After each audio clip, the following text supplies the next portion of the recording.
മുരിങ്ങ നിരവധി ഔഷധ ഗുണമുള്ള ഒരു വൃക്ഷമാണ്. നീരിന് വേണ്ടിയിട്ട്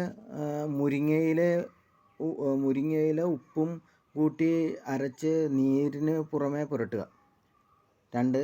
മുരിങ്ങ വേരിന്മേൽ തൊലിയും കൂടി കഷായം വെച്ച് നീരുള്ള ഭാഗത്ത് ധാര കോരുക.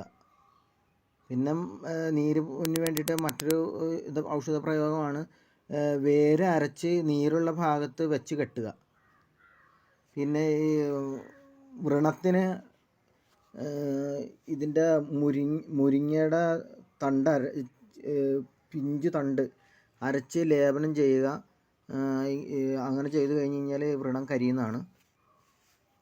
പിന്നെ കടച്ചിലും വേദനയും വീക്കമൊക്കെ ഉണ്ടെങ്കിൽ മുരിങ്ങത്തൊലി കാടിയിൽ അരച്ച് ചൂടാക്കി ചെറു ചൂടോടെ വേദനയുള്ള ഭാഗങ്ങളിൽ പുരട്ടുക.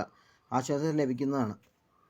പിന്നെ കാഴ്ചക്കുറവിനാണെങ്കിൽ മുരിങ്ങ പതിവായി അതിൻ്റെ ഇല പാകം ചെയ്ത് ഭക്ഷണത്തിൽ ഉൾപ്പെടുത്തുക. നല്ല കാഴ്ചശക്തി ഉണ്ടാകുന്നതാണ്. പിന്നെ കുഴിനകത്തിനാണെങ്കിൽ മുരിങ്ങയുടെ വേരിന്മേലെ തൊലി അരച്ച് പിഴിഞ്ഞെടുത്ത നീര് പുരട്ടുന്നത് കുഴിനകം മാറുന്നതിന് ഉത്തമമാണ്. പിന്നെ തലവേദനയ്ക്ക് മുരിങ്ങയുടെ കറ പാലിൽ ചാലിച്ച് ലേപനം ചെയ്യുക. നീരുവീഴ്ചയ്ക്കും ശരീരനൊമ്പരം മാറുന്നതിനും മുരിങ്ങ ഇലയും പൂവും കായും പതിവായി കറി കൂട്ടുകളാക്കി ഉപയോഗിക്കുക. നീരുവീഴ്ച ഉണ്ടാവില്ല. പിന്നെ കണ്ണിലെ പഴുപ്പ്, ചുവപ്പ്, ചൊറിച്ചൽ അതുപോലുള്ള ഇതിന് മുരിങ്ങയുടെ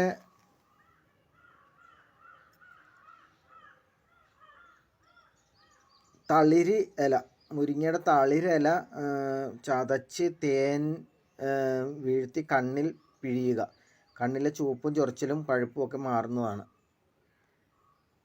ഇനി മറ്റൊരു വീഡിയോയുമായി വീണ്ടും കാണാം.